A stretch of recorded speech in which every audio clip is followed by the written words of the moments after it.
Hello and welcome to another episode of India. नमस्कार और India and the global left के एक और एपिसोड में आपका स्वागत है। अगर आप इस शो में नए हैं तो कृपया सब्सक्राइब बटन दबाएं। साथ ही YouTube सदस्य बनने, संरक्षक बनने या विवरण बॉक्स में दिए गए लिंक के माध्यम से थोड़ी सी राशि दान करने पर भी विचार करें। अब मैं आज रात के हमारे अतिथि प्रोफेसर रिचर्ड डी वोल्फ का स्वागत करना चाहूंगा। प्रोफेसर वोल्फ एक प्रसिद्ध अमेरिकी अर्थशास्त्री, मार्क्सवादी और लोकप्रिय विश्लेषक हैं।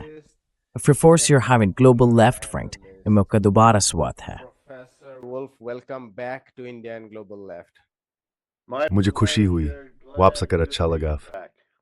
I wanted to start with the मैं युद्ध से शुरुआत करना चाहता था।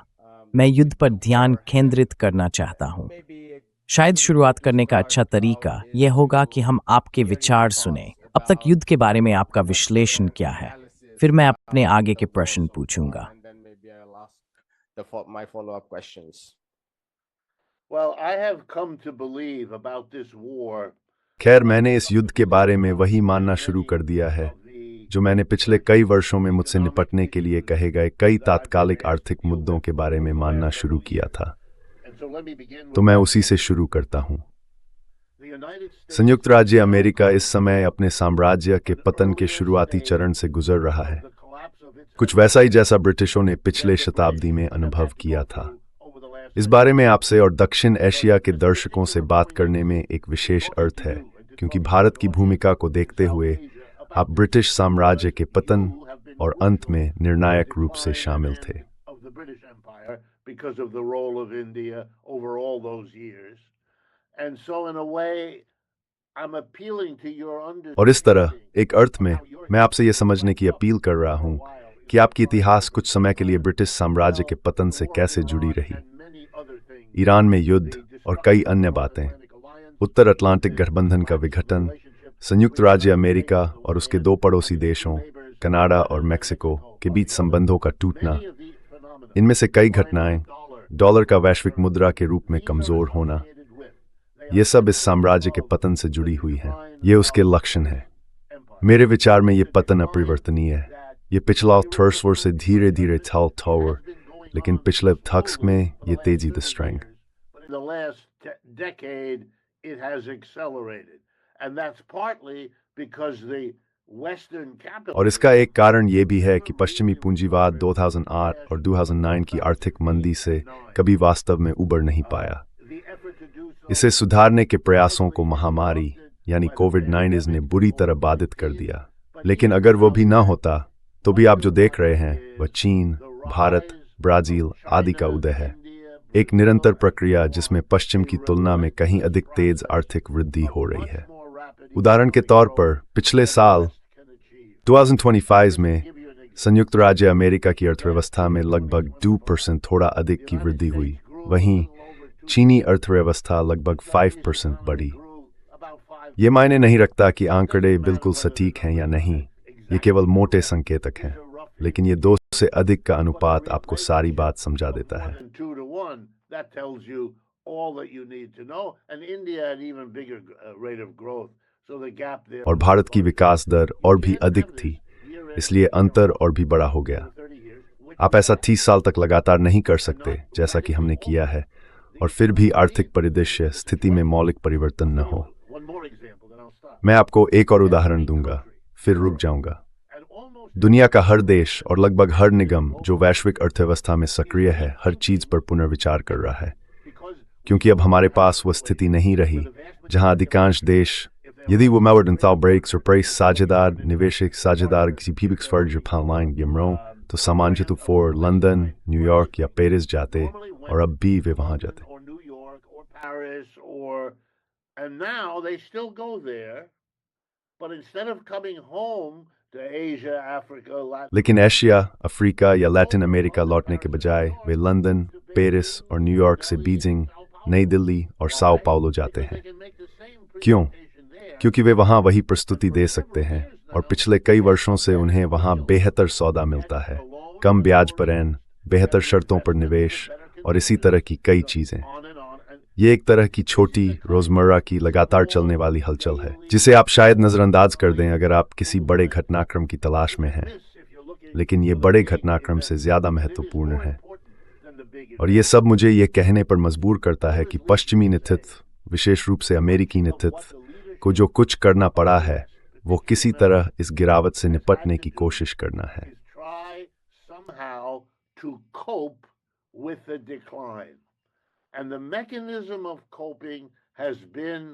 और इससे निपटने का तरीका इनकार रहा है। मैं इस बात पर जितना जोर दूं कम है। अभी थोड़े ही समय पहले संयुक्त राज्य अमेरिका में राष्ट्रपति चुनाव हुआ था। किसी भी उम्मीदवार, न तो बाइडेन, न हैरिस, न ट्रंप ने साम्राज्य के पतन के बारे में एक शब्द भी नहीं कहा। यह विचार वर्जित था। आप इसे कह नहीं सकते थे और उन्होंने तब से अब तक भी नहीं कहा है। आप इसे सुनेंगे नहीं।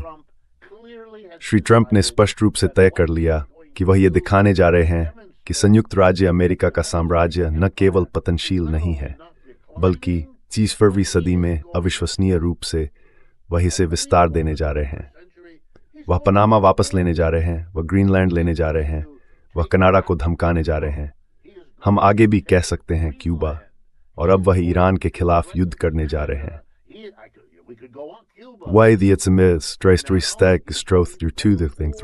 हम साम्राज्यों का साम्राज्य। आप जानते हैं, ये इतनी क्लासिक कहानी है कि आखिरी अध्याय लिख सकते हैं।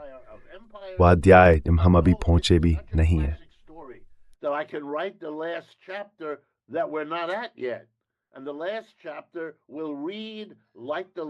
और आखिरी अध्याय कई अन्य साम्राज्यों के आखिरी अध्याय जैसा ही पढ़ा जाएगा। अपने पतन के दौर में उन्होंने हद से ज्यादा विस्तार किया। वे उन सीमाओं को समझ नहीं पाए जो उन पर सिमटती जा रही थीं, और उन्होंने एक कोशिश जरूरत से ज्यादा कर दी। मुझे अभी तक यकीन नहीं है कि वह जरूरत से ज्यादा की गई कोशिश ईरान है या नहीं, लेकिन जो बात मैं निश्चित रूप से कह सकता हूं वो ये है कि ऐसा हो सकता है। और सिर्फ ये संभावना ही हमें बताती है कि हम कहां खड़े हैं, चाहे ईरान में नतीजा कुछ भी हो।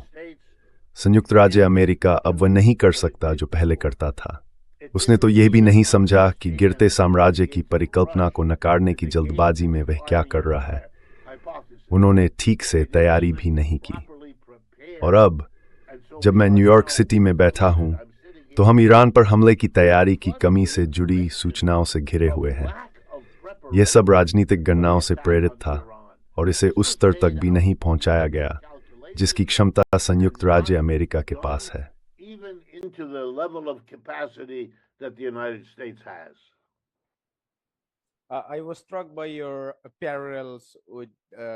मैं आपके ब्रिटिश साम्राज्य और उसके अंतिम दिनों के साथ किए गए समानांतरों से प्रभावित हुआ। यह कई मायनों में बहुत स्पष्ट है, क्योंकि ब्रिटिश साम्राज्य आखिरी महान या सबसे व्यापक साम्राज्य था। लेकिन मैं एक उल्लेखनीय अंतर के बारे में भी उत्सुक था, और वह यह है कि मिनेंसफोर्ड्स के दशक में ब्रिटिश साम्राज्य रक्षात्मक स्थिति में था। उस पर जर्मनी, मुख्य रूप से जर्मनी द्वारा युद्ध थोपा गया था, और फिर जापान तथा अन्य जगहों पर घटनाक्रम के चलते वह और फैल गया।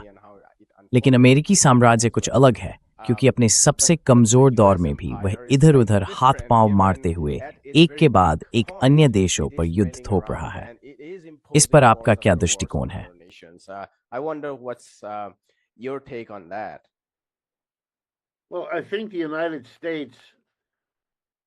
खैर, मेरा मानना है कि संयुक्त राज्य अमेरिका का नेतृत्व आपसे असहमत होगा, और मुझे इतना यकीन नहीं है कि वे इस बारे में गलत हैं। मैं आमतौर पर उनका मजाक उड़ाता हूं। आप जानते हैं, अगर आप राष्ट्रपति ट्रंप को ध्यान से सुने तो वे एक ऐसी कहानी बताते हैं मानो संयुक्त राज्य अमेरिका एक ऐसे विश्व से पीड़ित रहा हो जो ठीक से व्यवहार नहीं करता। अगर आपको याद हो तो उनके टैरिफ इसलिए उचित ठहराए गए हैं क्योंकि दुनिया ने धोखा दिया है। ये उनके ही शब्द हैं। दुनिया ने आर्थिक व्यापार और निवेश के क्षेत्र में धोखा किया है और संयुक्त राज्य अमेरिका का शोषण किया है। मेरा मतलब है, उन्होंने पूरी दुनिया को उलट पुलट कर दिया है। वे समझना नहीं चाहते, जबकि अधिकांश अमेरिकी द्वितीय विश्व युद्ध के बाद अवधि को ऐसे नामों से जानते हैं जैसे एक ध्रुवीय क्षण, अमेरिकी साम्राज्य, अमेरिकी शताब्दी। or the American century.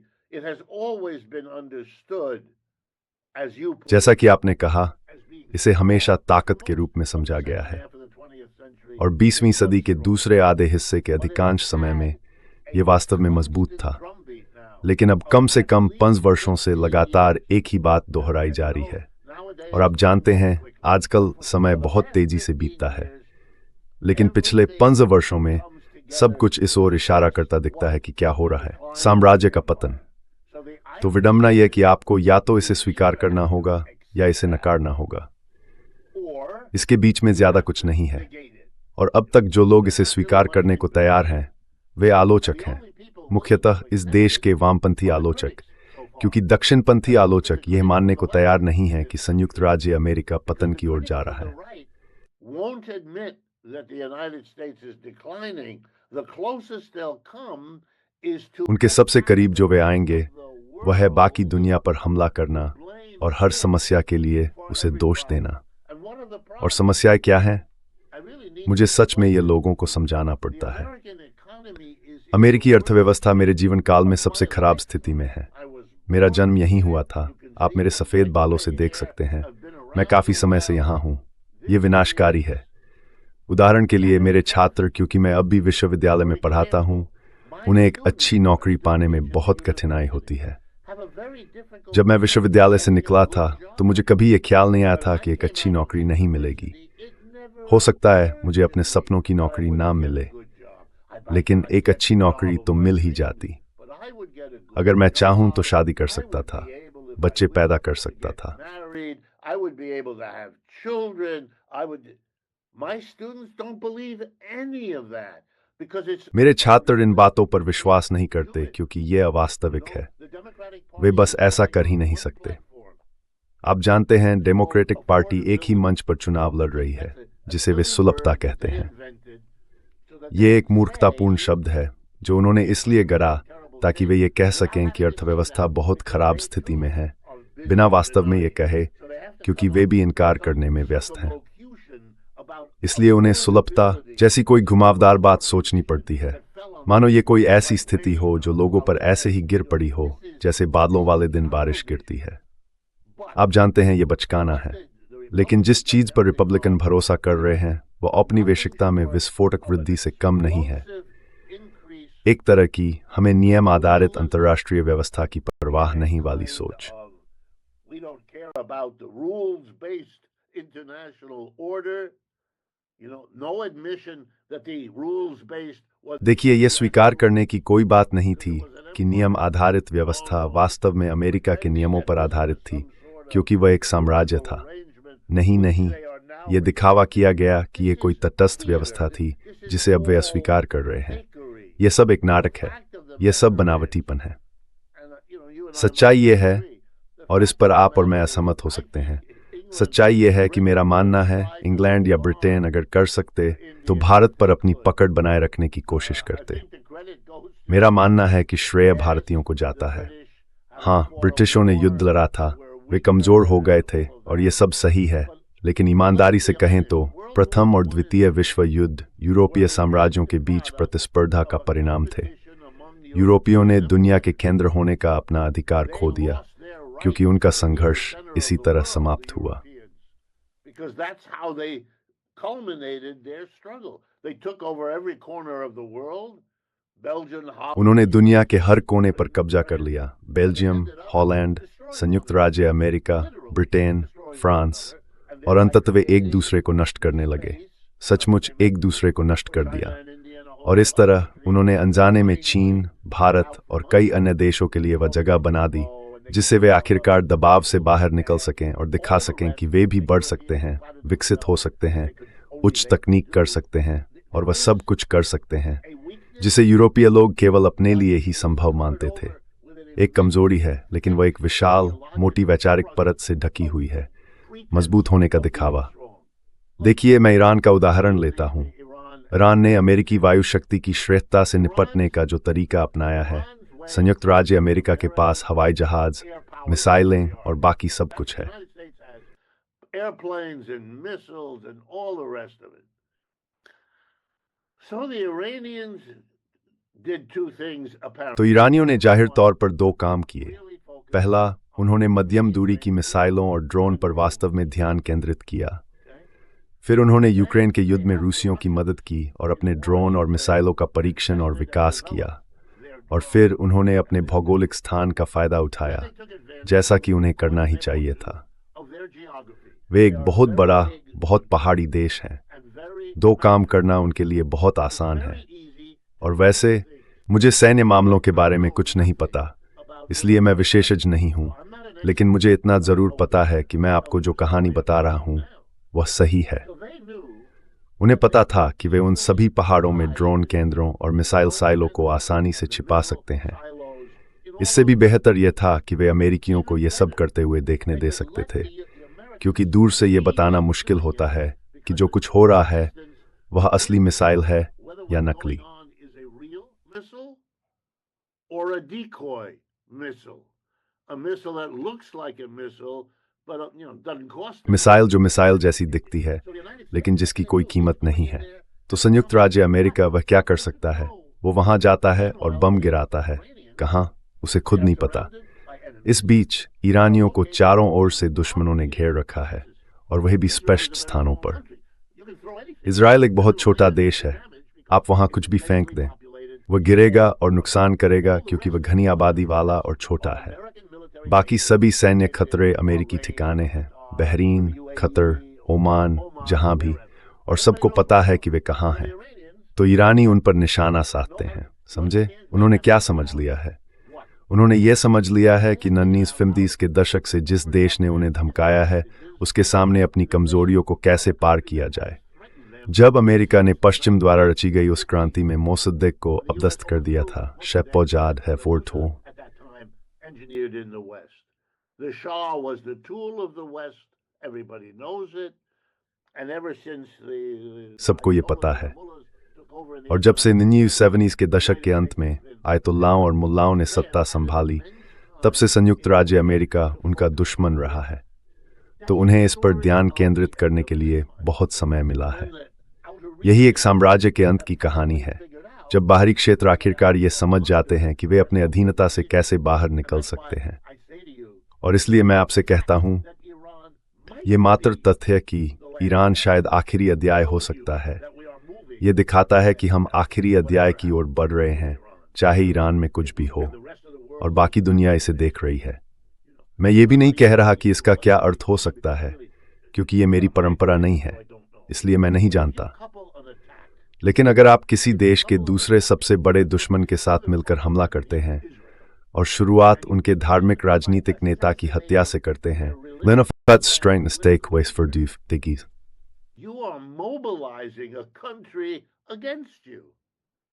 So the United States is stuck, even if it quote. तो संयुक्त राज्य अमेरिका फंस गया है। भले ही वह तथाकथित रूप से जीत जाए, उसके पास एक ऐसी आबादी होगी जो हमेशा हजारों तरीकों से विद्रोही बनी रहेगी। ऐसी जीत का क्या मतलब है? और जैसे ही आप ये सवाल पूछते हैं, आपको एहसास होता है कि श्री ट्रंप ने यह बहुत स्पष्ट रखा है कि वे वास्तव में क्या चाहते हैं या किस पर समझौता करने को तैयार हैं। इससे ये सोचने पर मजबूर होना पड़ता है कि क्या ये सब केवल राजनीतिक लाभ के लिए किया गया था।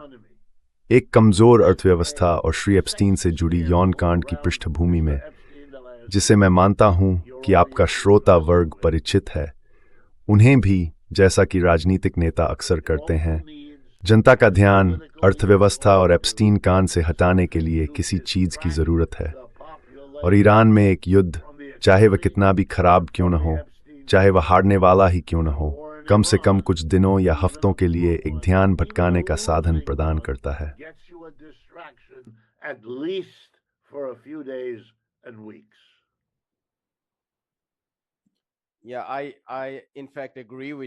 हाँ, वास्तव में मैं आपसे सहमत हूँ कि ब्रिटिश साम्राज्य अगर कर सकता तो अपने साम्राज्य को बनाए रखना चाहता। मेरा मतलब है, आखिरकार साम्राज्य इतनी आसानी से हार नहीं मानते, क्योंकि उनके भीतर के लोग ही उनके लाभार्थी होते हैं। उदाहरण के लिए, ब्रिटिश भारतीय सिविल सेवक जो उपमहाद्वीप में शासन चलाते थे, राजाओं की तरह जीवन व्यतीत करते थे, और इस पर बहुत से उत्कृष्ट अध्ययन हैं कि वे कितने घबराए हुए थे और आखिरी क्षण तक अपनी नौकरियां छोड़ना नहीं चाहते थे। यही बात सेना पर भी लागू होती है, क्योंकि उपमहाद्वीप सोवियत संघ को नियंत्रण में रखने और पश्चिम एशिया में अपने हितों की रक्षा करने के लिए अत्यंत महत्वपूर्ण था। और इसीलिए नींद 46 तक, जब नौसैनिक विद्रोह और बड़े श्रमिक आंदोलन हो रहे थे, ब्रिटिश कराची और मुंबई के बंदरगाहों पर बमबारी कर रहे थे।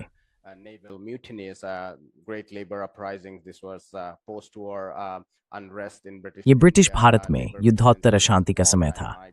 श्रमिक आंदोलन वैश्विक स्तर पर अपने चरम पर था और उपमहाद्वीप में भी यही स्थिति थी, और फिर बमबारी हो रही थी। तो मुझे लगता है कि आप बिल्कुल सही कह रहे हैं।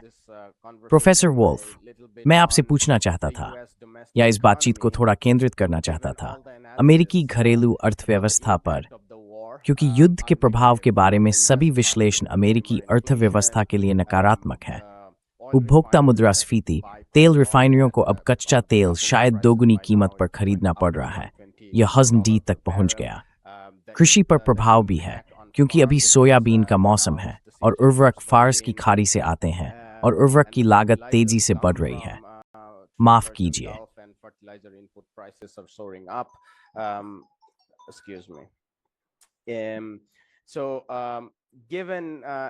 तो चूंकि आप और मैं दोनों मार्क्सवादी विश्लेषण में रुचि रखते हैं, मैं आपसे ये पूछना चाहता था, क्योंकि परंपरागत रूप से अमेरिकी पूंजीवाद के संदर्भ में मार्क्सवादी विश्लेषण ये रहा है कि युद्ध ठहराव का समाधान होता है, लाभ की दर में गिरावट वगैरह, क्योंकि युद्ध के माध्यम से आप सार्वजनिक संसाधनों को संगठित कर सकते हैं, राज्य की सब्सिडी मिलती है, फिर निजी ठेकेदार आते हैं, रोजगार पैदा होता है, और इस तरह लाभ की गिरती दर से निकलने का रास्ता बनता है।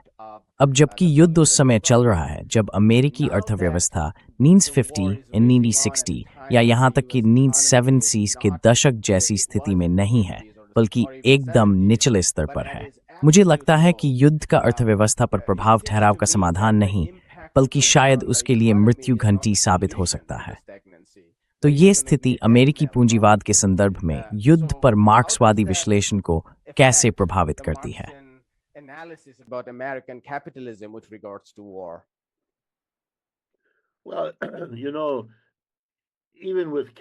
देखिए, आप जानते हैं, किन्सीय विश्लेषण के भीतर ही नहीं, बल्कि मार्क्सवादी विश्लेषण में भी आप एक बहुत बुनियादी सवाल पूछ सकते हैं, जो आपने किया है।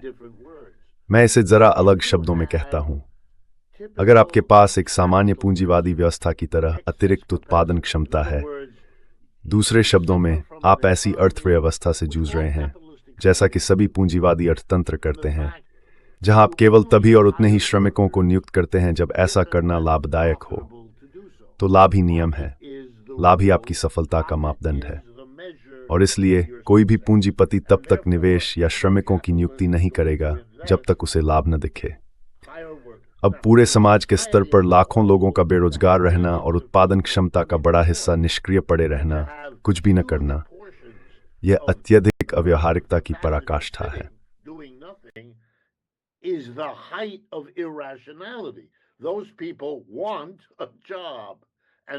वे लोग नौकरी चाहते हैं और हमें उन्हें देनी चाहिए। हमें उत्पादन की जरूरत है और उन्हें काम करने से मिलने वाली आय की। तो सामाजिक रूप से पूंजीवाद की समस्या यह है कि हमें लाभ के नियम का पालन करने की आवश्यकता नहीं होनी चाहिए, क्योंकि हमें पीछे छोड़ रहा है। खैर, मैं आपको एक उदाहरण देता हूं। फेडरल रिजर्व का अनुमान है कि इस समय संयुक्त राज्य अमेरिका की लगभग 5वें से चौथाई तक उत्पादक क्षमता निष्क्रिय पड़ी है। यह फेडरल रिजर्व कह रहा है, कोई वामपंथी संस्था नहीं। तो ये उनका आकलन है। हमारे पास 4.4% की आधिकारिक बेरोजगारी दर है। इसका मतलब है, उस संख्या की सभी सीमाओं के बावजूद, यदि आपके पास 107 मिलियन का श्रम बल है, जैसा कि हमारे पास है, और 4.4% की बेरोजगारी दर, फोर्क्स निवर 8 मिलियन गरीब से बेरोजगार हैं।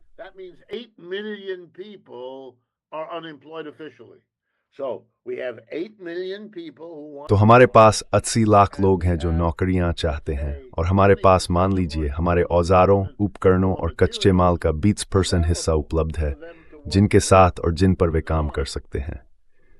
लेकिन मुनाफा इस प्रक्रिया को रोक देता है। कोई मुनाफा नहीं कमा सकता, इसलिए यह होता ही नहीं।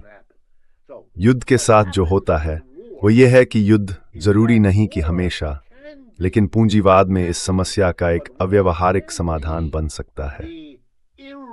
ये नहीं है कि पूंजीवाद अपनी समस्याएं हल करता है, बल्कि इसमें एक विडंबना है जिसे अमेरिका के लोग बहुत अच्छी तरह जानते हैं कि इस देश में अपनी अर्थव्यवस्था की भयानक मंदी से निकलने का तरीका यह होता है कि बहुत सारे लोगों को मार दिया जाए, अपने लोगों को, विदेशी लोगों को।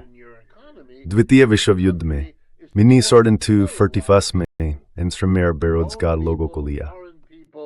In World War II, in 1940-41, you took millions of unemployed, which the system had not been able to find work for.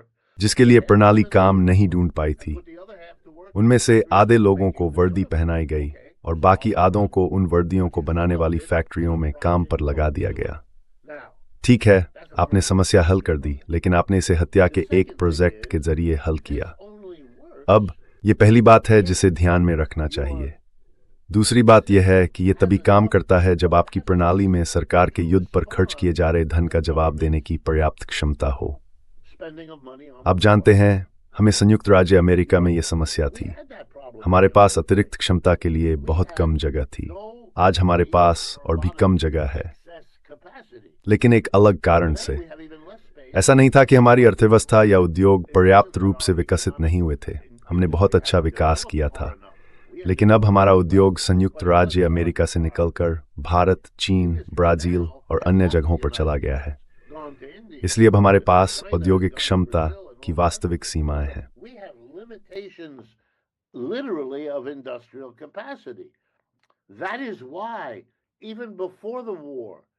इसी वजह से युद्ध से पहले भी जब आप सामान्य मौद्रिक नीति अपनाते हैं और प्रणाली में पैसा डालते हैं, जो वास्तव में वही है जो आप युद्ध के लिए भर्ती करते समय भी करते हैं, आप प्रणाली में पैसा डाल रहे होते हैं। क्यों? फिर से एक टिप्पणी, संयुक्त राज्य अमेरिका युद्धों के लिए कर नहीं बढ़ा सकता, क्योंकि अभी भी ईरान युद्ध के साथ पहले ही हफ्ते में सभी सर्वेक्षणों में बहुमत यह दिखाता है कि अधिकांश अमेरिकी इस युद्ध के खिलाफ हैं। आमतौर पर युद्ध के शुरुआती चरण में देशभक्ति वाला आदि आदि आदि माहौल होता है। इसमें समय लगता है, लेकिन अब नहीं। अभी यह स्पष्ट है कि बहुमत इसे नहीं चाहता। हमारी सीमित औद्योगिकीकरण के साथ, क्योंकि हमने अपनी उद्योगों को खाली कर दिया है, जो हमने पहले ही सीखा है उसे ध्यान में रखना चाहिए। अगर आप अचानक पैसा डालते हैं तो वो वैसे नमैसन और स्पोर्दन इन जूजोर्गा की ही वेरिथिति, because the profit isn't there. So where does it go? तो फिर ये पैसा कहाँ जाता है? यही तो खूबसूरती है शेयर बाजार। पैसा वहीं फनल होकर जाता है और फिर वह सब ले लिया जाता है। खैर, मैं थोड़ा बड़ा चढ़ा कर कह रहा हूँ, लेकिन ज्यादातर पैसा वहीं चला जाता है, शेयर बाजार में। तो हमारे पास मुद्रास्फीति है, लेकिन असली अर्थव्यवस्था में नहीं, बल्कि शेयर बाजार में। द्वितीय विश्व युद्ध के समय ऐसा नहीं था। उस युद्ध पर जो पैसा खर्च हुआ वह असली अर्थव्यवस्था में जा रहा था, और इसका मतलब यह था कि हमारे पास एक संकट था, क्योंकि औद्योगिक क्षमता का इतना बड़ा हिस्सा युद्ध के लिए मोड़ना पड़ा कि उपभोक्ता वस्तुओं की आपूर्ति में आई गिरावट से निपटने का एकमात्र तरीका यह था कि कुछ ऐसा किया जाए जिसे एक मार्क्सवादी के रूप में हमें आनंददायक लगना चाहिए। संयुक्त राज्य अमेरिका ने बाजार को निलंबित कर दिया। बाजार की अक्षमता इतनी बड़ी बाधा बन गई थी कि राष्ट्रपति रूजवेल्ट ने घोषणा की, अब और बाजार लेन देन नहीं होंगे। हम कूपन पुस्तिकाएं छापेंगे और उन्हें अमेरिकियों में बांट देंगे।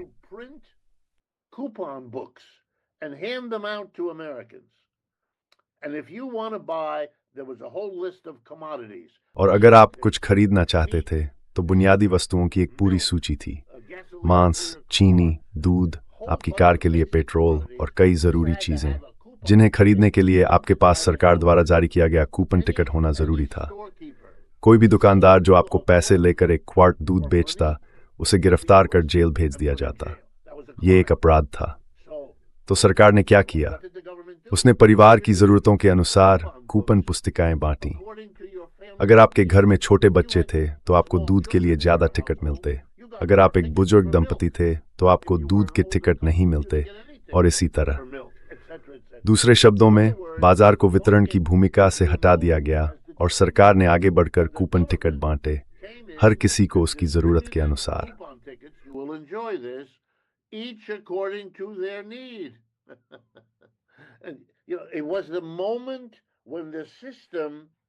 वह क्षण था जब प्रणाली इसे संभाल नहीं सकी। यही अब हमारी समस्या है। चाहे आप कितना भी धन खर्च कर लें, अब हमारे सामने सबसे पहले यह समस्या है कि वो धन सामान्य कारणों से शेयर बाजार में ही चला जाएगा। और दूसरी बात, हमारे पास द्वितीय विश्व युद्ध जैसी समस्या एक अलग रूप में है। हमारे पास बहुत अधिक उत्पादन करने की क्षमता नहीं है। अगर वो पैसा मुख्यधारा में जाने की कोशिश करता है तो मुद्रास्फीति दबाव बहुत जल्दी दिखाई दे। और मुझे यहाँ एक क्रांतिकारी बात है, क्योंकि आपने वह क्षमता पहले ही उपयोग कर ली है। ये एक बात है, अगर मैं आपकी टिप्पणी आई है, आप सही हैं, लेकिन परिस्थितियां बदल रही हैं। You're right, but the conditions have changed.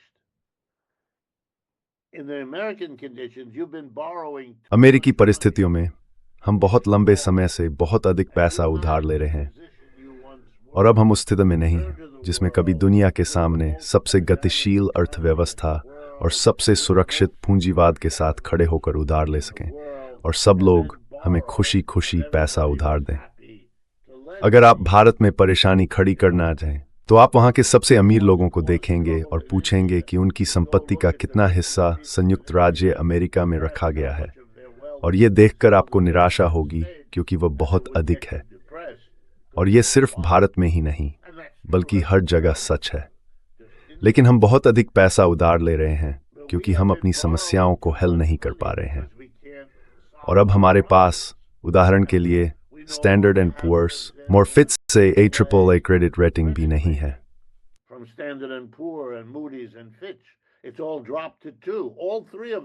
ये सब घटकर 2 पर आ गया है। उन तीनों ने हमारी रेटिंग घटा दी है। इसका मतलब क्या है? इसका मतलब है कि अब आप पहले की तरह आसानी से उधार नहीं ले सकते। अगर आप बहुत अधिक उधार लेने जा रहे हैं तो आपको ऊंचे ब्याज दरों पर भुगतान करना होगा, लेकिन आप ऊंची ब्याज दरें नहीं रख सकते क्योंकि ऐसा करने से यहाँ मंदी आ जाएगी और ये राजनीतिक रूप से बहुत खतरनाक होगा। यही हकीकत है।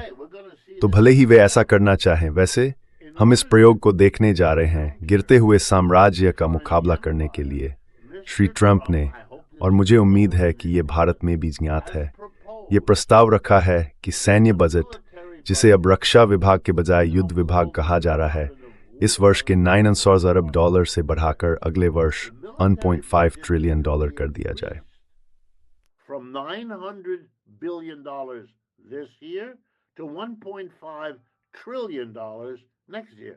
That's an increase of $600 billion on a base. ये $900 अरब के आधार पर $600 अरब की वृद्धि है, यानी ये 2/3 की बढ़ोतरी है। ठीक है, वो क्या कह रहा है? वो वही कह रहा है जो उसकी सेना ने उसे बताया है। अगर तुम पनामा, ईरान, ग्रीनलैंड, कनाडा, इन सब को लेना चाहते हो तो तुम्हारे पास ऐसा करने के लिए पर्याप्त सैन्य शक्ति नहीं है। बिल्कुल भी नहीं। ठीक है, लेकिन उसे क्रेडिट रेटिंग में सुधार भी करना था, वह नहीं कर सकता। टैरिफ से रक्षा खर्च के लिए धन जुटाने की उम्मीद थी, लेकिन टैरिफ से केवल $150 अरब ही आए और अब वे असंवैधानिक हो गए हैं, तो वह अब ऐसा भी नहीं कर सकता। खैर, उसने वह समस्या भी हल नहीं की है। Well, he hasn't solved that problem.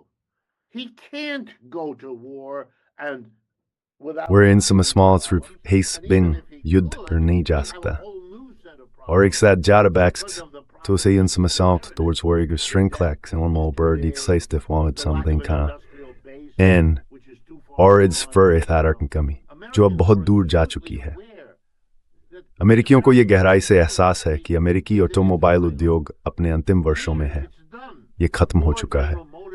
Ford general Motors का संकट समाप्त हो गया है। भविष्य चीन की BYD जैसी कंपनियों का है और इसी तरह की चीजों का। हर कोई इसे देख रहा है, हर कोई कहीं न कहीं ये जानता है, और इसलिए फिर से मेरा उद्देश्य बात को दोहराना नहीं है, लेकिन जो आप देख रहे हैं वह एक मरते हुए साम्राज्य के हताश नेतृत्व की तड़प और मरोड़ है। वे एक के बाद एक हताश प्रयास कर रहे हैं और इसका अंत अच्छा नहीं होगा। And that's not going to end well.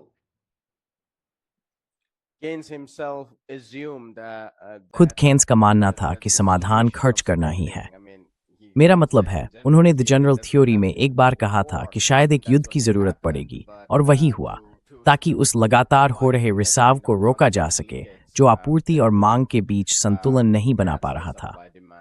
लेकिन हाँ, ये मान लिया गया था कि वे एक औद्योगिक अर्थव्यवस्था की बात कर रहे थे, और मुझे लगता है कि यही बात विस्तार से समझाती है कि अब हम एक वित्तीय अर्थव्यवस्था में जी रहे हैं जहां इस तरह का युद्ध मदद नहीं करेगा, यहां तक कि साम्राज्य के केंद्र के लिए भी नहीं, क्योंकि अब कोई आपूर्ति श्रृंखला ही नहीं है। मेरा मतलब है, जहाजरानी, उद्योगों को तैयार करने के लिए श्रम में निवेश, ऊर्जा मार्ग, ये सब चीजें अब मौजूद नहीं हैं। तो भले ही आप पैसा छापें, जैसा आपने सही कहा, आप कर नहीं बढ़ा सकते। आप पैसा छापते हैं और वो पैसा शेयर बाजार में चला जाता है। जब रेथियन, बोइंग और अन्य कंपनियों के शेयर बढ़ते हैं तो वो पैसा बड़े शेयरधारकों की जेब में चला जाता है। And that's our economy. Let me drive it home a little. यही है हमारी अर्थव्यवस्था। मैं इसे थोड़ा और स्पष्ट करना चाहता हूँ। ये बहुत चालाकी से किया गया है। हाँ, मैं यही शब्द इस्तेमाल करूँगा। ये राजनीतिक रूप से बहुत चालाक तरीका है कि व्यवस्था को इस तरह काम करने दिया जाए। क्यों? देखिए, हमारे पास अध्ययन है। अमेरिका के सबसे अमीर 10% लोग शेयर बाजार के लगभग 80% हिस्से के मालिक हैं। इसका मतलब ये हुआ कि अगर आपने भले ही जानबूझकर नहीं ऐसा प्रबंध कर लिया कि जो पैसा आप प्रणाली में डालते हैं वह शेयर बाजार में महंगाई पैदा करे, तो आप अपने देश के सबसे अमीर 10% लोगों को बहुत खुश कर रहे हैं। उनकी संपत्ति लगातार बढ़ती जा रही है। उनके स्टॉक ब्रोकर से आने वाले मासिक विवरण में लिखा होता है, आपके पास अब पिछले महीने से $80,000 ज्यादा हैं, और अब वे बाहर जाकर शानदार डिनर कर सकते हैं, रेस्तरां में खुलकर खर्च कर सकते हैं, और बाकी सब कुछ भी। और ये शीर्ष 10% कौन है?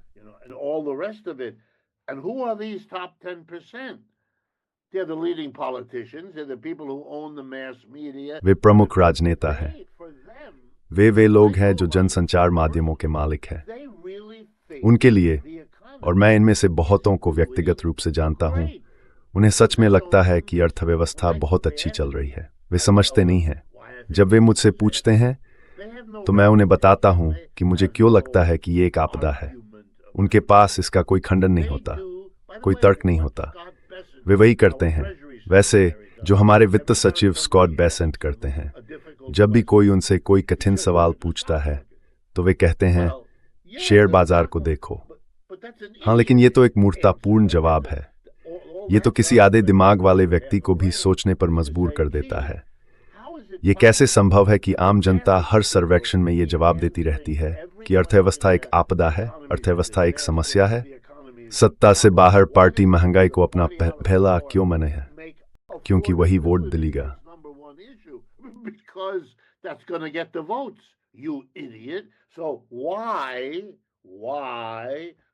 तो क्यों शेयर बाजार का ऊपर जाना एक स्वस्थ अर्थव्यवस्था का संकेत माना जाएगा? ये सब देखते हुए आप इसे कैसे समझाएंगे? उनके पास कोई स्पष्टीकरण नहीं है। वे बस चाहते हैं कि आप ये मान लें कि शेयर बाजार में जो होता है वह अर्थव्यवस्था की भलाई को दर्शाता है और उसका अच्छा मापदंड है। अब एक प्रोफेसर के रूप में मैं आपको बता सकता हूं कि ये कभी सच नहीं होता। उन्हें ये पता नहीं है, वे इस विषय का अध्ययन नहीं करते। लेकिन ये सरल धारणा इस बात का संकेत है कि आप ये भी नहीं जानते कि ये क्यों हो रहा है। जैसे सवाल पर चिंता करनी चाहिए। आप जानते हैं ये बहुत बहुत गंभीर बात है, और मैं जानता हूं कि भारत और चीन के बीच एक जटिल संबंध है और हमेशा से रिथोर्ड। लेकिन अब तक संयुक्त राज्य अमेरिका में इसका प्रभाव यह रहा है कि अमेरिकी उसकी चेतना में किसी तरह चीन को ही मुद्दा माना जा रहा है।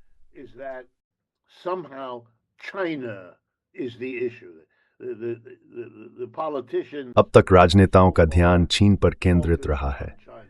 अब आंशिक रूप से ऐसा इसलिए है क्योंकि वहां एक कम्युनिस्ट पार्टी शासन करती है और अमेरिकियों को मेरे पूरे जीवन काल में साम्यवाद से डरना सिखाया गया है। लेकिन यह भी एक तथ्य है कि चीनी सामान हर जगह मौजूद हैं। जब आप यहाँ किसी दुकान में जैकेट लेने जाते हैं तो उसके पीछे लिखा होता है मेड इन चाइना। आप जानते हैं वे ऑटोमोबाइल जो आने की धमकी दे रहे हैं और जो पहले से ही मैक्सिको और कनाडा में मौजूद हैं। कनाडा ने अभी अभी एक समझौते पर हस्ताक्षर किए हैं जिससे BYD को हर साल 50,000 का आने की अनुमति मिलेगी। यही अंत है। अमेरिकी लोग कनाडा जाएंगे, जहां से मैं बैठा हूं वहां से कुछ घंटों की ड्राइव पर BYD की कारें देखने के लिए। वे उन्हें यहां भी चाहेंगे। और वैसे संयुक्त राज्य अमेरिका में अभी BYD पर 8% टैरिफ है। In the United States right now on BYD, 100%. So if you want to buy, तो अगर आप $30,000 में एक BYD कार खरीदना चाहते हैं तो वह $30,000 चीन को कार के भुगतान के रूप में जाता है। लेकिन उसी कार को पाने के लिए आपको अंकल सैम को भी $30,000 यानी 30% अतिरिक्त देना होगा। तो कोई उसे नहीं खरीदता। सब लोग दूसरी सस्ती कारें खरीदते हैं, लेकिन यह कोई टिकाऊ व्यवस्था नहीं है। और देखिए, 2 दिन पहले मुझे लगता है भारत में भी ये खबर आई होगी। 2 दिन पहले ट्रंप ने पुतिन को फोन किया और ईरान में चल रहे युद्ध से निपटने में मदद मांगी। अब आपको सच में मुस्कुराना पड़ता है, कहना पड़ता है स्थिति कितनी हताशाजनक हो गई है। रूसियों ने इसकी रिपोर्ट की, उन्हें यह मजेदार लगा। अमेरिका में लगभग कोई खबर नहीं, कोई कवरेज नहीं, क्योंकि ये उस छवि को तोड़ देता है कि वे सब कुछ खुद संभाल सकते हैं।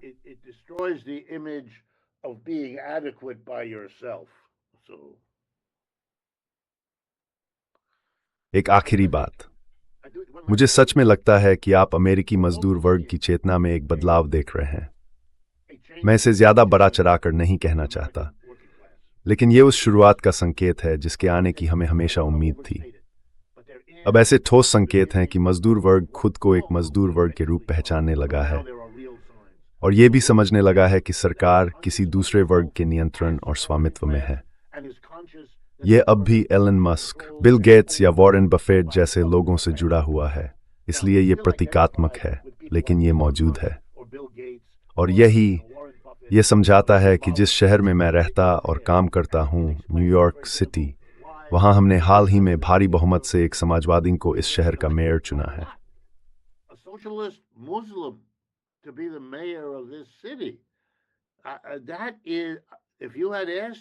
यानी अगर आपने मुझसे 1 साल पहले पूछा होता क्या यह संभव है, तो मैंने कहा होता नहीं, यह संभव नहीं है। और मुझे लगता है कि मुझे यह सीखना पड़ा कि कामकाजी वर्ग, आप इसे देश भर में हो रही हड़तालों में देख रहे हैं, आप इसे डेमोक्रेटिक पार्टी की रैलियों में देख रहे हैं, जिनका वास्तव में कामकाजी वर्ग से कोई लेना देना नहीं है, जो जितना हो सके कामकाजी वर्ग को दूर धकेलती हैं। ये वास्तव में क्लिंटन और उस पूरी परंपरा की पार्टी है। उन्हें वहनीयता को अपना मुद्दा बनाना पड़ा, क्योंकि अगर वे कामकाजी वर्ग को अपने साथ नहीं रख सकते तो उनके पास कोई मौका नहीं है। और यही यहाँ जिन्हें प्रगतिशील कहा जाता है, डेमोक्रेटिक पार्टी के भीतर समाजवादियों को ऐसे अवसर दे रहा है जो उन्हें पिछले 50 वर्षों में नहीं मिले थे।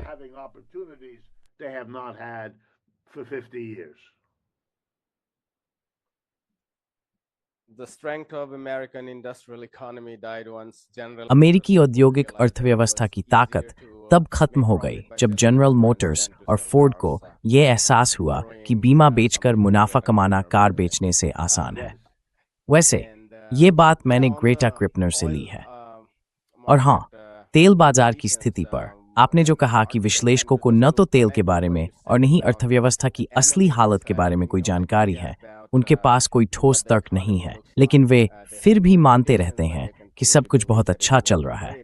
शायद इसलिए कि उनकी संपत्ति बढ़ रही है, क्योंकि वे उस शीर्ष 10% या शायद शीर्ष 1% में शामिल हैं।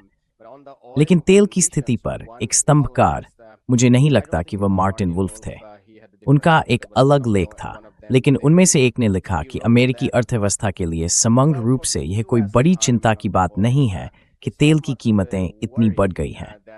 और उनका तर्क यह था कि अब अमेरिका तेल का शुद्ध निर्यातक बन गया है।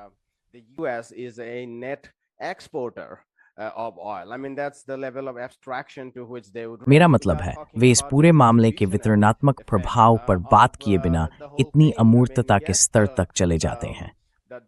मेरा मतलब है, हाँ, कुछ तेल उद्योगपति ज्यादा पैसा कमाएंगे क्योंकि कच्चे तेल की कीमत बढ़ गई है, और उनमें से कुछ निर्यात करेंगे, और रिफाइनरियां भी ज्यादा पैसा कमाएंगी क्योंकि वे अंततः पेट्रोल और खुदरा कीमतें बढ़ा देंगी। लेकिन कुल मिलाकर इस महंगाई का वितरणात्मक असर कामकाजी वर्ग पर भारी पड़ेगा। तो मैं आपसे पूछना चाहता था, शायद आप इस पर टिप्पणी कर सकें। आपके विचार में इस समय अमेरिकी कामकाजी लोगों की रणनीति क्या होनी चाहिए, ये देखते हुए कि हमने कुछ ऐतिहासिक देखा है, और इस बात पर बहुत से लोगों ने जोर नहीं दिया है, लेकिन आपने इसे नोट किया है। मैं इस पर बात कर रहा हूँ। ये युद्ध शुरू से ही बेहद अलोकप्रिय रहा है।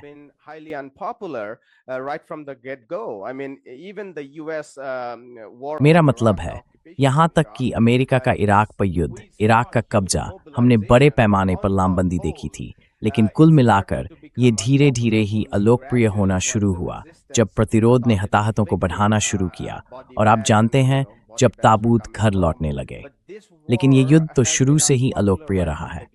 तो एक ऐसे व्यक्ति के रूप में जो मार्क्सवादी संस्कृति और किसी भी ऐसी संस्कृति से जुड़ा है जो आम लोगों के बारे में सोचती है, हमें ये सवाल पूछना चाहिए, हमें क्या करना चाहिए, क्या किया जा सकता है? तो आपके विचार में कामगार वर्ग को क्या करना चाहिए? उन्हें कैसे संगठित होना चाहिए? उन्हें किन दिशाओं में देखना चाहिए? खैर, मुझे बहुत खुशी है कि आपने ये सवाल पूछा, क्योंकि इससे man nasty kon to besimbara suppoli. Amat's Edith thanked and Purguti core. Has made great strides conceptually in सैद्धांतिक रूप से इस धारणा से अलग होते हुए कि पूंजीवाद एक वर्गहीन व्यवस्था है जो 20वीं सदी में इस देश में बहुत दृढ़ता से प्रस्तुत की गई थी। यह उन तरीकों में से एक था जिनसे पूंजीपति वर्ग ने महामंदी और अमेरिका में उबड़े वामपंथ के खिलाफ प्रतिक्रिया दी।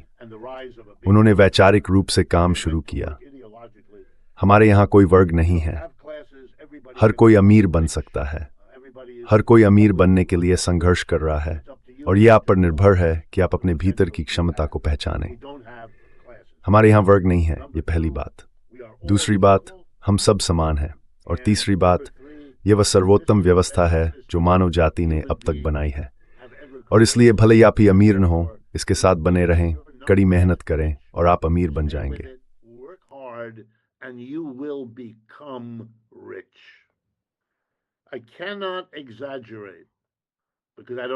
मैं इसे बढ़ा चढ़ाकर नहीं कह सकता, क्योंकि मुझे नहीं पता कि यह आपकी श्रोताओं के साथ कैसे जाएगा, कि वह सोचने का तरीका कितना महत्वपूर्ण बन गया था। हर अखबार, हर राजनेता, हर कॉरपोरेट नेता, हर प्रोफेसर, हर स्कूल शिक्षक उसी विचारधारा को सिखाता था। अगर आप उसे नहीं सिखाते थे तो आपको नौकरी से निकाल दिया जाता था, इसलिए आप उसे सिखाते थे, और उसके अलावा कुछ नहीं था। अगर मैं क्रांतिकारी आंदोलनों को समझता हूं, तो आपको दो चीज़ों की ज़रूरत होती है। आपको एक ऐसे कामकाजी वर्ग की ज़रूरत होती है जिसने सरकार पर से भरोसा खो दिया हो, है ना, जो किसी व्यक्ति या चीज में समर्थन के लायक कुछ नहीं देखता। तो अब वे एक विकल्प के लिए तैयार है, और आपको उन्हें कुछ देना होता है। विवरण नहीं, कोई गारंटी नहीं, लोग बेवकूफ नहीं हैं।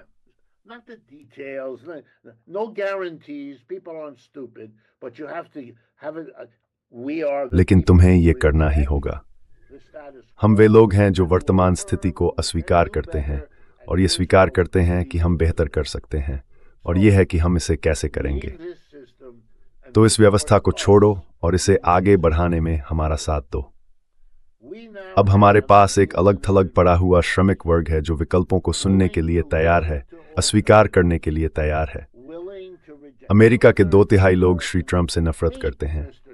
वे सिर्फ उन्हें नापसंद नहीं करते, वे उनका मजाक उड़ाते हैं, वे उनसे नफरत करते हैं, वे उन्हें सार्वजनिक रूप से हमेशा झूठा कहते हैं। तो हम बहुत आगे आ चुके हैं, और डेमोक्रेट्स को भी कोई पसंद नहीं करता। वे अगला चुनाव जीत सकते हैं, लेकिन वे उसे उसी कारण से जीतेंगे जिस कारण ट्रंप जीते थे, कि श्री बाइडेन इतने खैर बेकार थे कि कामकाजी वर्ग के लोगों ने ट्रंप को वोट दिया, जैसा कि फ्रांसीसी कहेंगे, किसी बेहतर विकल्प के अभाव में।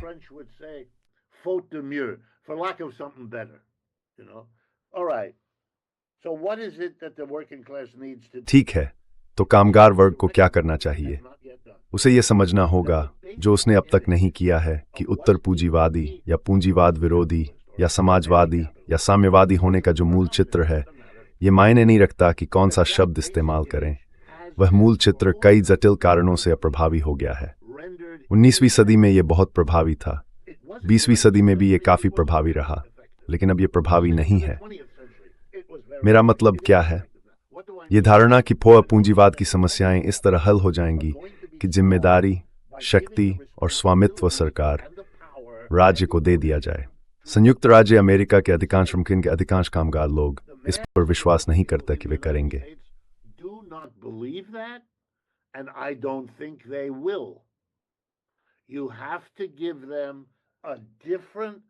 आपको उन्हें एक अलग छवि देनी होगी। आप इसमें यह शामिल कर सकते हैं कि राज्य तरह तरह के काम करेगा। हाँ, ये ठीक है। और आप ये तर्क भी दे सकते हैं कि वे काम करने के लिए राज्य ही उपयुक्त संस्था क्यों है। ये भी ठीक है। लेकिन यही वह छवि नहीं हो सकती जिसके लिए हम संघर्ष कर रहे हैं, जैसा कि 19वीं और 20वीं शताब्दी में था। आपको, मुझे पता है, ये कठिन है। एक और तरीका खोजना होगा जिससे ये बताया जा सके कि आगे क्या आने वाला है। और ये एक ऐसा दृष्टिकोण होना चाहिए जिसे लोग कहें, हाँ, ये बेहतर होगा, देश के लिए भी, मेरे लिए भी। और तब वे देखें कि उस दूसरे लक्ष्य तक पहुंचने के लिए अभी कुछ जोखिम उठाना सार्थक है। और मैं आपको बताता हूं कि मेरा मानना है वह दूसरा लक्ष्य क्या है, वह नया दृष्टिकोण। ये एक ऐसा समाजवाद होना चाहिए जो सूक्ष्म स्तर पर आधारित हो, केवल व्यापक स्तर पर नहीं।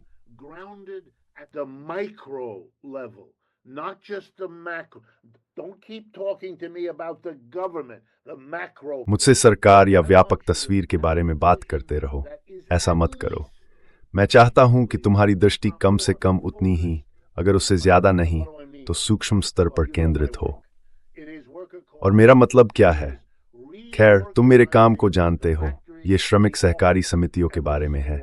ये कारखाने, दफ्तर और दुकान को इस तरह पुनर्गठित करने के बारे में है कि वे उत्पादन में संलग्न लोकतांत्रिक समुदाय बन जाएं। एक व्यक्ति, एक वोट।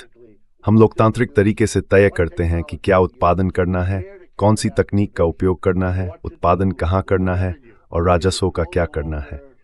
अब यह स्वीकार्य नहीं है कि एक नियोक्ता वर्ग हो। वह खत्म हो गया। वे चले गए। नियोक्ता और कर्मचारी अब एक ही लोग बनने जा रहे हैं। अब मैं तुम्हें बस इतना बता सकता हूं कि मैं पूरे संयुक्त राज्य में घूम घूम कर वही बात कहता हूं जो मैंने अभी कही, कभी बहुत विस्तार से। तो go ahead your brace spore. Sometimes in great detail, sometimes in broad generalities. I know the audience is there. मुझे पता है कि इसके लिए दर्शक मौजूद हैं, समझ रहे हैं ना? हमने ये काम 50 साल पहले शुरू किया था और अब हमारे पास 30 लाख यूट्यूब अनुयायी हैं। संयुक्त राज्य अमेरिका में ये कोई बुरा आंकड़ा नहीं है। एक साप्ताहिक कम्युनिस्ट विरोधी, माफ कीजिए, पूंजीवाद विरोधी कार्यक्रम के लिए, समझ रहे हैं ना? एक ऐसा कार्यक्रम जो ये तर्क देता है कि हम और आगे जा सकते हैं। और मेरे पास बहुत सारे मेहमान आते हैं जो मैं पूरे संयुक्त राज्य से बुलाता हूं क्योंकि वे इसमें रुचि रखते हैं। ये एक आंदोलन है, अभी छोटा है, बिल्कुल, लेकिन ये मौजूद है और ये तर्क दे रहा है कि ये समाजवाद की दिशा में आगे बढ़ने वाले आंदोलन का एक महत्वपूर्ण हिस्सा प्रदान करता है। एक ऐसा दृष्टिकोण जो शायद अधिक प्रभावी हो सकता है, बजाय इसके कि हम उन लोगों को बार बार ये कहते रहें जिन्होंने पहले ही सरकार को बड़ी भूमिका देने की कोशिश की है और ये नहीं देखा, और वे सही हैं, कि इससे वह बदलाव आया जिसकी उन्हें उम्मीद थी।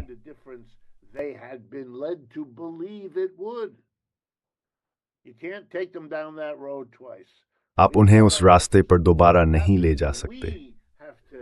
इसका मतलब है कि हमें राज्य को समाधान के रूप में देखने वाली अपनी छवि से खुद को अलग करना होगा। लेनिन की मृत्यु से कुछ महीने पहले उन्होंने एक बहुत प्रसिद्ध भाषण दिया था। उन्होंने कहा, हमने बहुत कुछ हासिल किया है, हमने एक क्रांति की और कामगार वर्ग को सरकार की बागडोर सौंपी, लेकिन इससे हमें जो मिला वह एक पूंजीवादी आधार पर कामगार वर्ग का राज्य था, राज्य पूंजीवाद। अब हमें अगला कदम उठाना होगा। और उन्होंने श्रमिक सहकारी समितियों के बारे में बात की। फिर उन्हें एन्यूरिज्म हुआ और उनकी मृत्यु हो गई। इसलिए हम कभी नहीं जान पाएंगे लेकिन वे भी इसे समझते थे और शायद यही संकेत है कि हमें इस पर पहले से अधिक गंभीरता से विचार करना चाहिए। We ought to think at least about it more than we have. I miss Professor Patnaik in this conversation मुझे इस because, बातचीत में professor as you were Patnaik की talking कमी about महसूस this हो रही है, within the क्योंकि जब आप इस बारे में बात कर रहे थे कि साम्राज्यवादी केंद्र के भीतर क्या किया जाना चाहिए ताकि एक नई दुनिया का पुनर्निर्माण हो सके, जिसके कगार पर हम निश्चित रूप से खड़े हैं, तब मैं इस समानांतर प्रश्न के बारे में सोच रहा था कि वैश्विक दक्षिण और बाकी दुनिया में क्या किया जाना चाहिए। हम इस विषय पर बातचीत कर रहे हैं और ये आपकी कई बातों से जुड़ता है। उदाहरण के लिए, सैन्य बजट को 900 अरब अमेरिकी डॉलर से बढ़ाकर 1.5 ट्रिलियन करने से वैश्विक दक्षिण पर भारी प्रभाव पड़ेगा, क्योंकि इतने अधिक डॉलर छापकर और उन्हें विशिष्ट मार्गों से वैश्विक दक्षिण में प्रवाहित करने से उन देशों को वह धन अवशोषित करने के लिए मजबूर होना पड़ेगा, यदि वे इस विश्वास को बनाए रखना चाहते हैं। और इसके लिए अमेरिकी निवेशों की प्रभुत्वशाली स्थिति में विश्वास को कायम रखना आवश्यक होगा।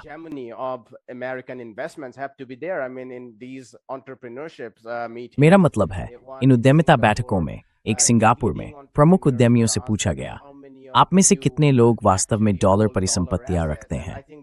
और मेरा ख्याल है कि वहां एक भी अपवाद नहीं था उन 500 शीर्ष निवेशकों में से जो वहां एकत्र हुए थे।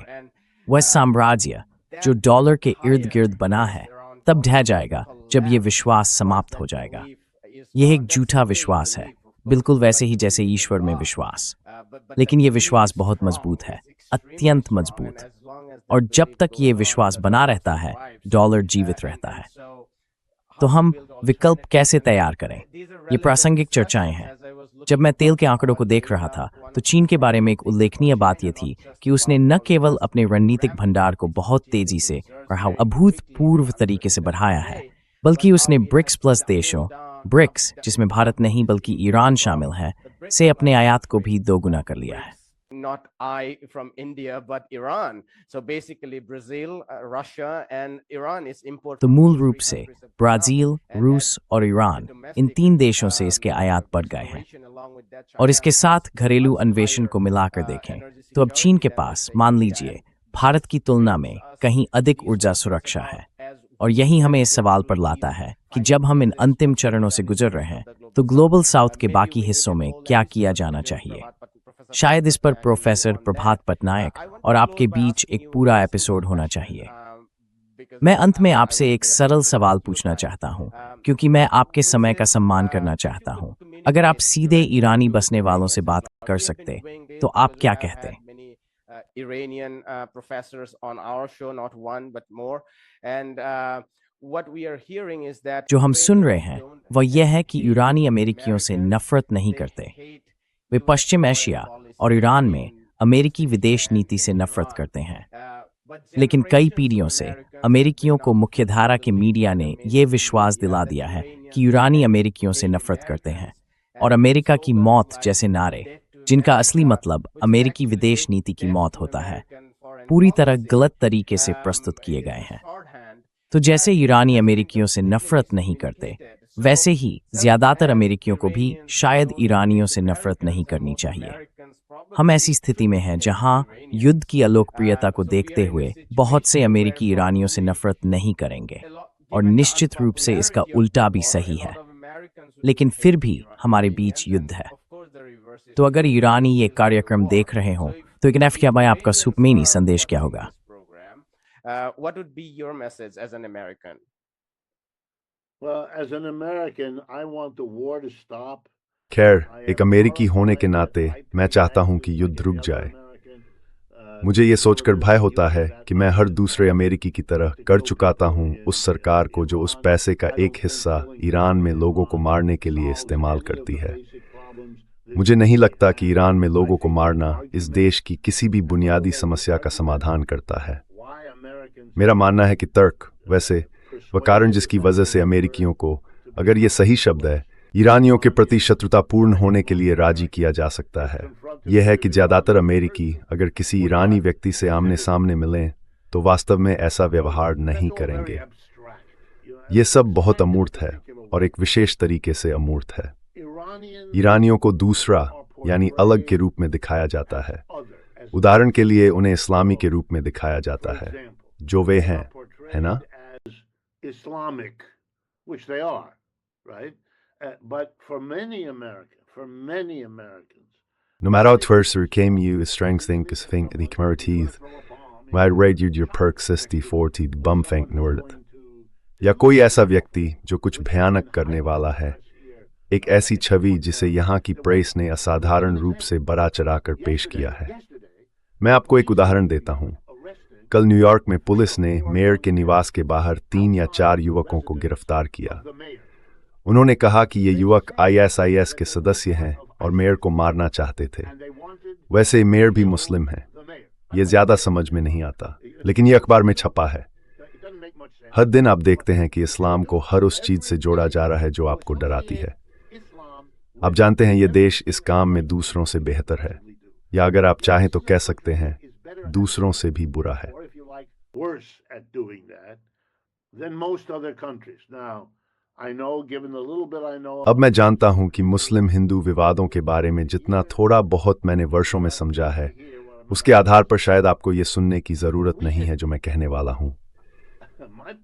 मेरे माता पिता यूरोपीय हैं, मेरे पिता फ्रांसीसी थे, मेरी माँ जर्मन।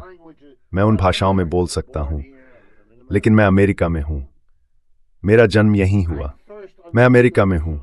मैंने ये बात पहली बार तब समझी, और मैं आपको एक बहुत छोटी कहानी बताता हूं। मैसाचुसेट्स में एक गांव है जहां मैं काम करता हूं। उसके पास वहां एक ऐतिहासिक इलाका है जहां 7वीं सदी में पहले यूरोपीय बसने वाले आए थे और इस छोटे से नदी किनारे बसे गांव में बस गए थे। उन्होंने उन घरों को फिर से वैसा ही बना दिया है जैसा वे 17वीं सदी में पहली बार बनाए गए थे। in the 17th century, and there are little plaques in front of the houses give you a little thumbnail. और घरों के सामने छोटी छोटी पट्टिकाएं लगी हैं जो पर्यटकों के लिए उस घर का संक्षिप्त इतिहास बताती हैं। तो मैं एक के पास गया और पढ़ा, उस पर लिखा था, इस घर में 702 में जंगली लोगों ने हम पर हमला किया और बड़ी वीरता के साथ जीक और लुइस ने उन जंगली लोगों को खदेड़ दिया। सब लोग। और मुझे याद है मैंने सोचा था कि यहाँ रहने वाले लोग तो हजारों सालों से शांति से रह रहे थे।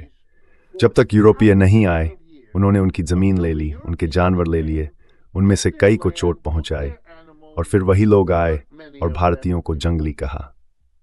जानते हो, सिगमंड फ्रायड को इस पर बहुत कुछ कहने को मिलता। इसे प्रक्षेपण डे कहा जाता है।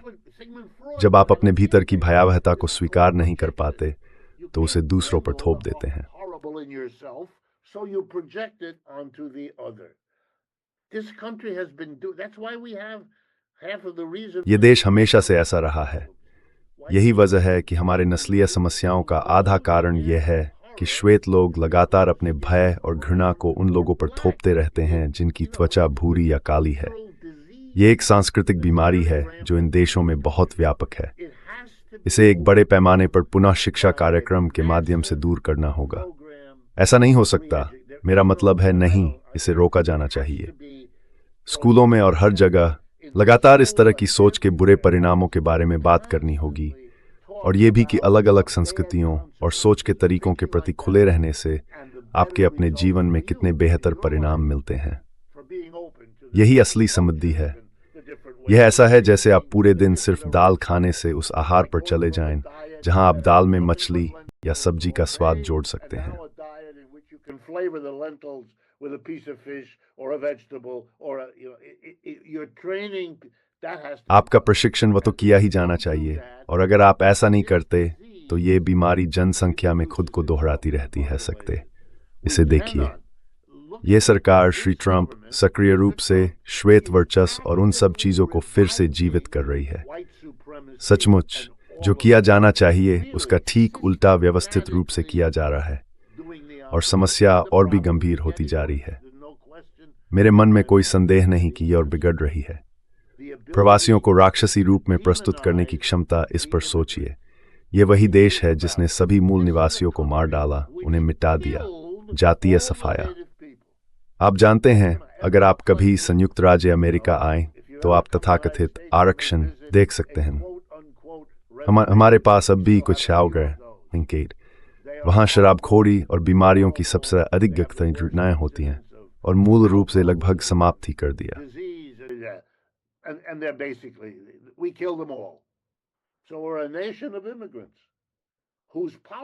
तो हम एक प्रवासियों का देश हैं जिसकी आज की राजनीति नए प्रवासियों को राक्षसी रूप में पेश करने पर टिकी है।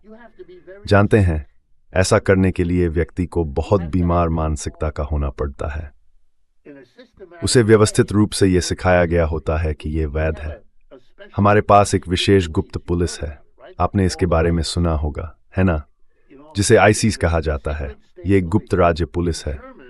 जर्मन में गुप्त राज्य पुलिस के लिए शब्द है Geheime Staatspolizei, और अगर आप इसके पहले 2 अक्षर लें तो गिस्तापो बनता है। अब हमारे पास यहाँ एक तरह की गिस्तापो है जो प्रवासियों का शिकार करती है, माता पिता को बच्चों से अलग करती है, उन्हें अविश्वसनीय रूप से खराब परिस्थितियों में रखती है, उन्हें देश से बाहर निकालती है। मेरा मतलब है ये सब, और जानते हैं, ये कामगार वर्ग को विराम से बुरा काम करती है।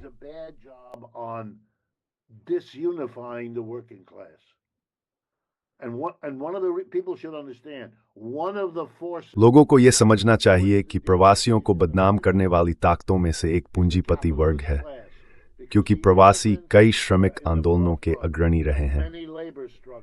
कुछ नियोक्ताओं के दिमाग में उन्हें अमेरिकी श्रमिक आंदोलन से बाहर करना उनकी समस्या का समाधान लगता है, लेकिन जो वे नहीं समझते, क्योंकि वे मार्क्सवादी नहीं हैं, वह यह है कि अमेरिकी श्रमिक वर्ग, जिसे इन प्रवासियों से अधिक वेतन की मांग करने की आदत पड़ी हुई है, वे नौकरियां नहीं करेगा जो ये प्रवासी छोड़ रहे हैं। अब उनके सामने एक नई समस्या है।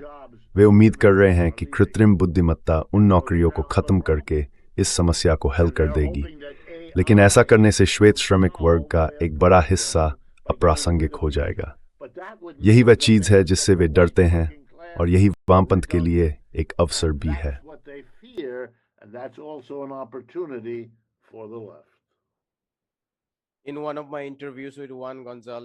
मेरे जुआन गोंजालेज के साथ एक साक्षात्कार में, जो डेमोक्रेसी नाउ के सह होस्ट हैं, हमने अमेरिकी श्रम इतिहास के कुछ हिस्सों पर चर्चा की, और उन्होंने बताया कि अमेरिकी श्रमिक संघों ने वास्तव में कई संघर्षों के माध्यम से अधिक समावेशी बनने में काफी अच्छा काम किया।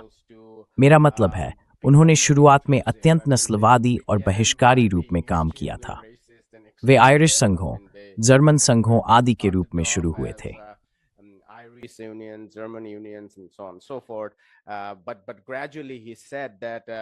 लेकिन धीरे धीरे उन्होंने कहा कि उन्होंने वास्तव में उस नस्लीय पृष्ठभूमि से दूर जाने में बहुत अच्छा काम किया, और ट्रंप प्रशासन वह सब कुछ कर रहा है जो वह कर सकता है उस इतिहास को पलटने के लिए, कामकाजी वर्ग को नस्लीय आधार पर बांटने के लिए। प्रोफेसर वोल्फ, मैं यहीं रुकता हूं। ये एक बेहद दिलचस्प बातचीत थी। ऐसा लग नहीं रहा कि इसे रोकना चाहिए, लेकिन मुझे आपके समय का सम्मान करना होगा।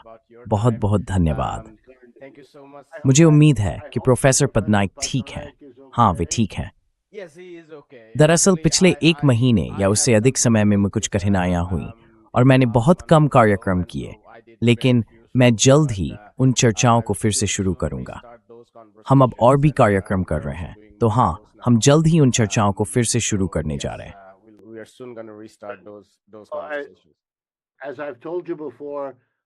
जैसा कि मैंने तुम्हें पहले भी बताया है, मुझे लगता है कि ये कार्यक्रम जो तुम बनाते हो बहुत ही महत्वपूर्ण है। इस सामग्री को बाहर तक पहुंचाना बेहद जरूरी है। इस समय मैं इससे ज्यादा अहम कुछ नहीं सोच सकता। दर्शक मौजूद हैं, सामाजिक जरूरत मौजूद है, ऐतिहासिक पल मौजूद है। अगर हम इसका फायदा नहीं उठाते तो जिम्मेदारी हमारी ही होगी। बिल्कुल।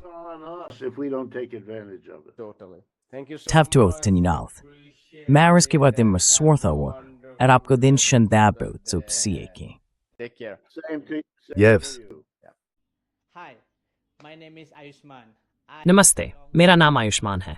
मैंने मुदियार ज्योतिष्मान के साथ मिलकर इस प्लेटफॉर्म की शुरुआत की है। पिछले 2 वर्षों में हमने वामपंथी और प्रगतिशील शक्तियों के लिए सामग्री तैयार करने की कोशिश की है। अब तक हमने अर्थशास्त्रियों, इतिहासकारों, राजनीतिक विश्लेषकों और कार्यकर्ताओं का साक्षात्कार लिया है। अगर आपको हमारी सामग्री पसंद आई है और आप चाहते हैं कि हम वामपंथ के लिए एक अभिलेखागार तैयार करें, तो मेरे पास आपके लिए 2 अनुरोध हैं। कृपया इस उद्देश्य के लिए दान करने पर विचार करें। लिंक नीचे विवरण में दिया गया है। और अगर आप दान नहीं कर सकते तो बुरा मत मानिए। आप हमेशा हमारे वीडियो को अपने साथियों के साथ लाइक और शेयर कर सकते हैं। अंत में सब्सक्राइब बटन दबाना न भूलें। Finally, don't forget to hit the subscribe button.